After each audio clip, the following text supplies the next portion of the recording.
여러분, 50명의 영업사원들 중에서 매출액 기준 상위 20명을 뽑으라고 하면 어떻게 하실 건가요? 아마 대부분 이렇게 할 것 같아요. 먼저 매출액을 내림차순으로 정렬할 겁니다. 그 후엔 정렬된 매출액을 상위 20개 복사해서 붙여넣게 하겠죠?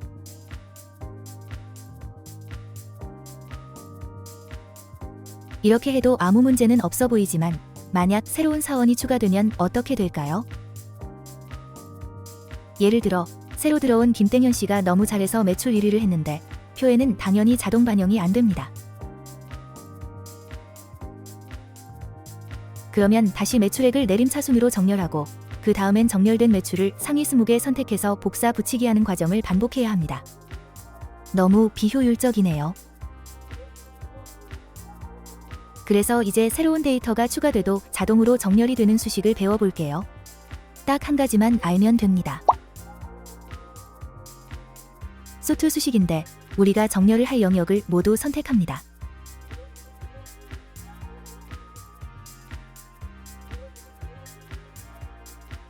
그 후에 몇 번째 열을 기준으로 정렬을 할 것인지 정합니다.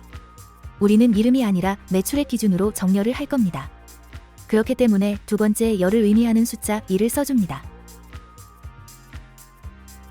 그 다음엔 오름차순으로 할 거냐 내림차순으로 할 거냐를 묻는데 우리는 큰 숫자부터 작은 숫자로 정렬을 할 거기 때문에 내림차순 -1을 선택합니다. 엔터를 누르면 똑똑한 엑셀이 모든 데이터를 자동 정렬시켜줍니다. 그리고 나서 1등부터 20등까지 셀을 연동시켜주면 영업왕 상위 20명을 쉽게 뽑을 수 있습니다.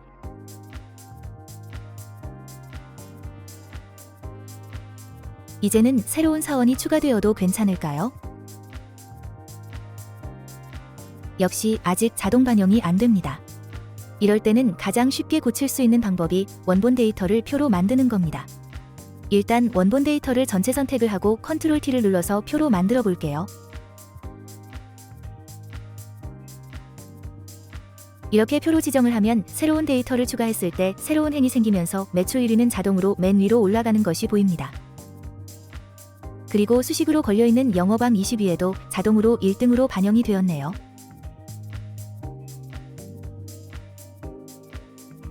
그리고 혹시 표 서식이 보기 싫다 하시는 분들은 표를 전체 선택하고 테이블 디자인에 들어가서 첫 번째 옵션을 선택하면 됩니다. 그러면 시각적으로는 원래의 표처럼 보이지만 실제 속성은 엑셀 표의 속성을 가지고 있습니다. 자, 이제 영업왕 20인을 대시보드에 넣어야 하는데 대시보드에는 수많은 그래프와 차트가 있어서 이렇게 자리를 많이 차지할 여유가 없습니다. 그래서 우리는 더 깔끔하게 정리하기 위해 스크롤 단추를 추가해 볼게요. 스크롤 단추를 추가하기 위해서는 개발 도구가 필요합니다. 개발 도구가 없으신 분들은 아무 탭을 선택하고 우클릭해서 리본 사용자 지정에 들어갑니다. 우측에 개발 도구가 해제되어 있다면 선택을 하고 확인을 누릅니다.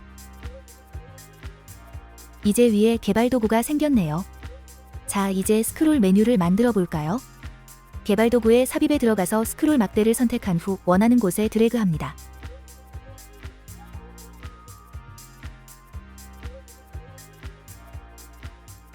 그 후 우클릭해서 컨트롤 서식으로 들어갑니다. 최소값은 1로 바꾸고 최대값은 일단은 그대로 두겠습니다. 셀 연결은 아무 셀을 클릭하시면 됩니다. 저는 일단 P1 셀에 연결해 보겠습니다. 확인을 누르면 P1 셀에 1이라는 숫자가 보입니다. 그리고 스크롤을 내릴 때마다 숫자가 올라가고 끝까지 내리면 최대값 100까지 올라갑니다. 최대값 100은 나중에 변경할 겁니다. 이제 표에서 데이터를 갖고 와야 하는데 인덱스 함수를 활용해 볼게요.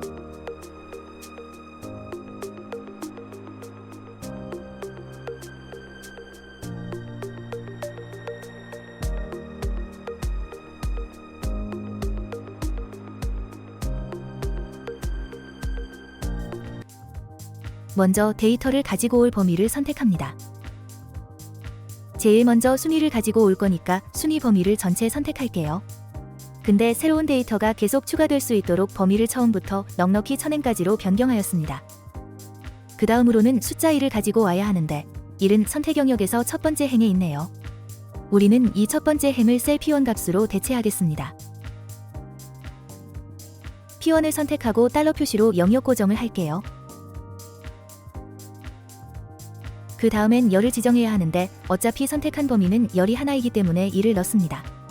완료되었으면 위아래로 드래그를 해줍니다.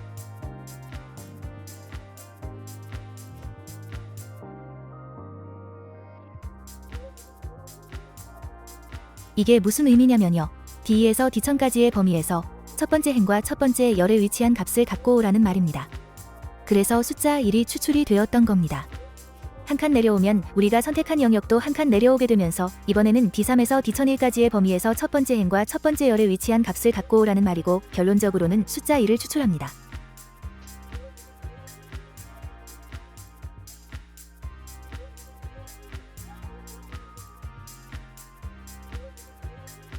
이제 스크롤을 내리면 마법 같은 일이 벌어집니다. 자동으로 8위가 나옵니다. 가장 윗줄이 2위가 되고 가장 아랫줄이 8위가 된 이유는 스크롤을 한 번 내리면서 P1에 있는 숫자가 1에서 2로 바뀌었기 때문입니다. 그래서 수식을 보면 이제는 D에서 D1000까지의 범위에서 첫 번째 행이 아니라 두 번째 행에 위치한 값을 갖고 오라는 의미로 변했기 때문입니다. 마찬가지로 옆칸으로 옮겨오면서 우리가 선택한 영역도 같이 한 칸 옆으로 오면서 선택 영역 내에 두 번째 행 위치한 값을 갖고 오라는 말이고 결론적으로는 조땡 형식을 추출합니다. 이런 원리로 스크롤을 내릴 때마다 P1 값이 바뀌면서 새로운 데이터들을 불러오게 되는 겁니다. 그런데 계속 내리다 보면 언젠가는 데이터가 안 나옵니다. 그 이유는 65행까지 우리의 원본 데이터가 없기 때문인데요. 우리는 지금 20명까지만 보고 싶으니까 몇 번 내려야 하는지 볼게요.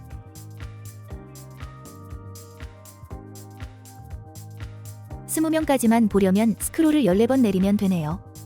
자, 그럼 우클릭해서 컨트롤 서식에 들어가서 최대값을 14로 바꿔줍니다.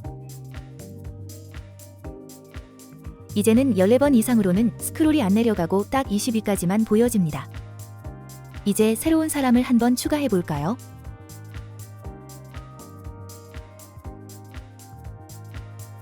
새로운 매출원이 생기면서 자동으로 1위로 올라온 것이 보입니다.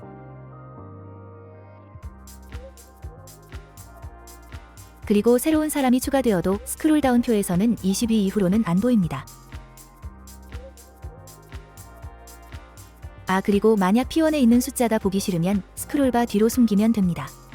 저는 스크롤바 뒤에 있는 셀로 숨겨볼게요. 컨트롤 서식에서 셀 연결을 5,2로 바꿔줍니다. 그리고 P1에 물려있던 수식을 모두 5,2로 바꿔줍니다.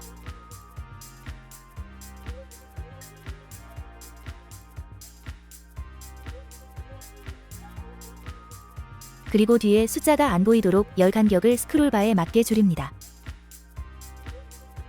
스크롤바를 사용한 표 생성은 끝났고 이제부터는 각자 기호에 맞게 디자인하시면 됩니다.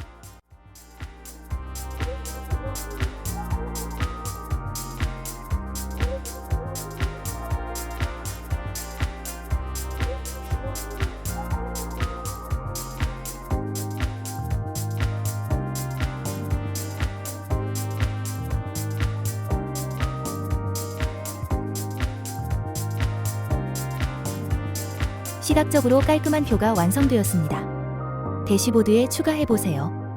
수고하셨습니다.